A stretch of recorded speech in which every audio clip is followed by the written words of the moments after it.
दीपक झा, सीधे आपके पास आते हुए, कैसे बचेगी सरकार अब आप लोगों की? कोशिशें तो लगातार जारी हैं, लेकिन विधायक आने को नहीं तैयार। देखिए चित्रा जी, हालात बहुत स्पष्ट है। भाजपा ने क्या किया है, हाथ कंगन को आरसी किया, पढ़े लिखे को फारसी किया। जो सरकार चल रही है भाजपा, अगर वहां पे अपनी मायावी शक्तियों का प्रयोग ना करे तो कोई विधायक इधर से उधर नहीं होंगे। आपने देखा है कि भाजपा किस तरह से गोवा से लेकर कर्नाटक, मध्य प्रदेश होते हुए राजस्थान और पूरे पूर्वी भारतों में कई राज्यों की सरकारों को इन्होंने तहस नहस किया है। मैं आज इस बात को कहना चाहता हूं, जैसे आदि काल में क्या होता था, जो राक्षस लोग होते थे उनको सिर्फ सत्ता चाहिए था, इंद्रासन, उसके लिए वो कुछ ना कुछ आतताई प्रवृत्तियां करती रहती थी। भगवान को फिर जन्म लेना पड़ता था कई कई रूपों में और आके उनका वध करते थे। तो आज मोदी सरकार का हालात ये हो गया है कि एन केन प्रकारेण, चाहे मध्य प्रदेश हो, चाहे राजस्थान, चाहे गुजरात, चाहे महाराष्ट्र, इनको सत्ता चाहिए, सत्ता लोभी है, इनको जनता के लिए कोई पलट के फिर आपसे भी पूछा जाएगा ना कि 2019 में क्या चुनाव आपने शिवसेना के साथ मिलकर लड़ा था सरकार बनाने के लिए? ये सवाल तो पलटकर आप लोगों से भी पूछ लिया जाएगा। बिल्कुल, ये सवाल आप हमसे पूछिए। बीजेपी को सत्ता से हटाने के लिए शिवसेना के साथ आप लोग हाथ मिला लेते हैं, जबकि उसी शिवसेना के खिलाफ लगातार आप लोगों ने जमकर चुनावों के दौरान बयानबाजियां की थी। ये तो सब पर लागू होता है, ये सब पे लागू होता है, बिल्कुल लागू होता है। लेकिन शिवसेना का डिसीजन था कि वो भाजपा को समर्थन नहीं देगी। हाँ। ये पहली बात आप स्पष्ट रूप से समझ लीजिए। भाजपा के साथ उनकी अनबन हुई तो वो स्वतंत्र हैं किसी भी दल के साथ जाने के लिए। उन्होंने पार्टी नहीं तोड़ा, भाजपा के विधायकों को खरीद फरोख्त नहीं किया। ये चरित्र भाजपा का है कि देश भक्ति के नाम पे, राष्ट्र भक्ति के नाम पे देशद्रोह करना, लोगों के साथ गद्दारी करना, जो भाजपा का समर्थन। शक्तियां इस वक्त संगीत रागी जी प्रभावी हो गई हैं, मायावी जाल फेंक रही हैं वो विधायकों पर, इस वजह से ऐसी स्थिति बन गई है, बोल रहे हैं दीपक झा।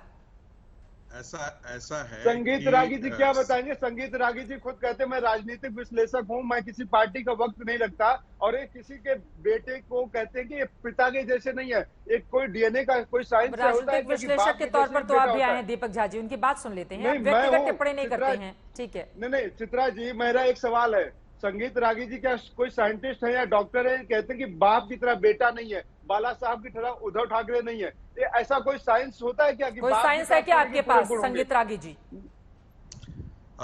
मैंने सिर्फ इतना ही कहा है कि हर पिता ऐसे अपने पुत्र पर लज्जित होगा जो उसके आपने गलत बोल रहे हैं संगीत रागी जी, गलत बोल रहे हैं। आपने कहा कि उनके कोई नहीं उनके अंदर, तो आप यहाँ पे बैठ के माफी मांगिए, देश को बरगलाइए मत, इस तरह की भाषणबाजी मत करिए।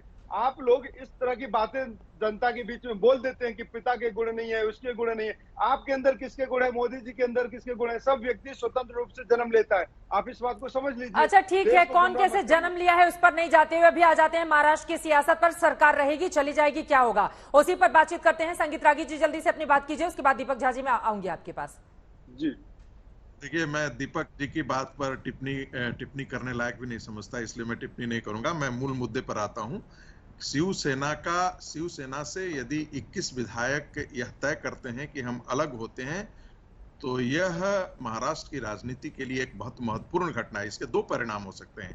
या तो शिवसेना का ये विद्रोह शिवसेना को वर्टिकली तोड़ देगा, दूसरा ये हो सकता है कि शिवसेना के एकनाथ शिंदे जो हैं वो अलग ग्रुप बना लें, और अलग ग्रुप यदि वो 2/3 होते हैं तो वो फिर भारतीय जनता पार्टी के साथ जाकर के वो सरकार बना सकते हैं। इसकी एक संभावना हो सकती है।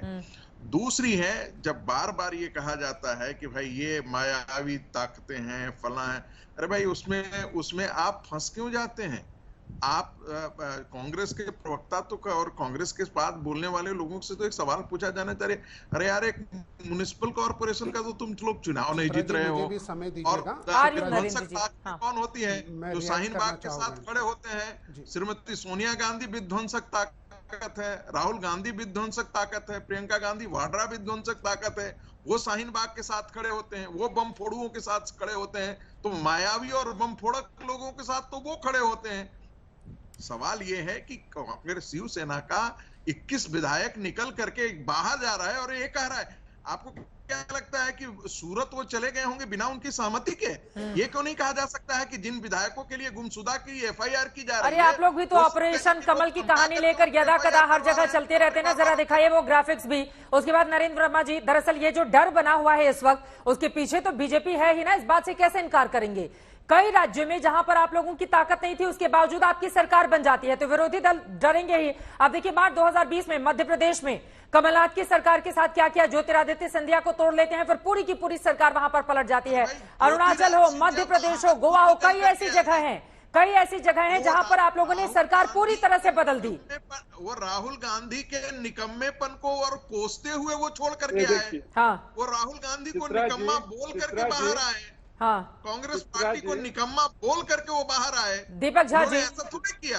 ताकत तो आप लोगों के भीतर होनी चाहिए ना कि अपने विधायकों को रोक सकें किसी भी मुद्दे पर, चाहे नेतृत्व के मुद्दे पर, चाहे विचारधारा के मुद्दे पर, चाहे बीजेपी को हराने के मुद्दे पर। अगर आपके भीतर वो ताकत नहीं है तो बीजेपी को दोष क्यों देना? दीपक झा जी, देखिए, एक गलत बात है चित्रा जी, एक कह के कि आप अपने विधायकों को रोकिए। लोभ लालच अगर भाजपा दे रही है, हाँ। सिंधिया और उनके लोगों को आपने जिनको तोड़ा था, आपने सबको मंत्री पद से नवाज दिया। एक होता है रिश्वत लेना, एक होता है रिश्वत देना। लेने वाला दोषी होता है तो देने वाला भी तो यहाँ भी दोषी होता मध्य है। प्रदेश दोहराएगी बीजेपी। लेकिन आप कह रहे हैं कि यहाँ पर मंत्री- बीजेपी मध्य प्रदेश दोहराने की कोशिश में है। 1.5 साल तक दिया देखिए, गया था। भाजपा तो हर वक्त कोशिश में है। भाजपा पिछले 3 सालों में कोशिश में है। भाजपा ने कभी भी विपक्ष के तौर पे सरकार का सहयोग नहीं किया कि कोरोना के समय पे सरकार का कैसे सहयोग करे। भाजपा कोरोना के समय में भी चाहते थे कि सरकार को हम गिरा दे। भाजपा कोरोना के मध्य में भी। तो इस तरीके से भाजपा का एक ही पर्पज है कि सत्ता कैसे आएगी। नरेंद्र और वर्मा सत्ता जी, के लिए- क्या बीजेपी का एक ही पर्पज है कि सत्ता में वो कैसे आएगी? लेकिन इसमें आपके विधायक साथ देने बीजेपी का क्यों चले जाते हैं? ये सवाल भी तो पलटकर पूछा जाएगा ना। अगर ये 25, 26, 27 विधायक बताए जा रहे हैं तो इनको भी तो गुजरात मिला था, जो बीजेपी का गढ़ है 3 दशक से, जहां पर किसी और का पत्ता नहीं हिलता है। तो आपके विधायकों ने भी तो उनका गढ़ ही चुना ना अपने आप को सुरक्षित रखने के लिए। देखिए चित्रा जी, सबसे पहले तो मेरे जो कलीग पैनलिस्ट ने कहा कि भाई बाला साहब का हिंदुत्व का जो नारा था वो लेके चले, लेकिन महाराष्ट्र में ये जो महाविकास आघाड़ी बनी है ये कॉमन मिनिमम प्रोग्राम पे बनी है, पहली बात, और बहुत अच्छी तरह से सरकार चल रही है।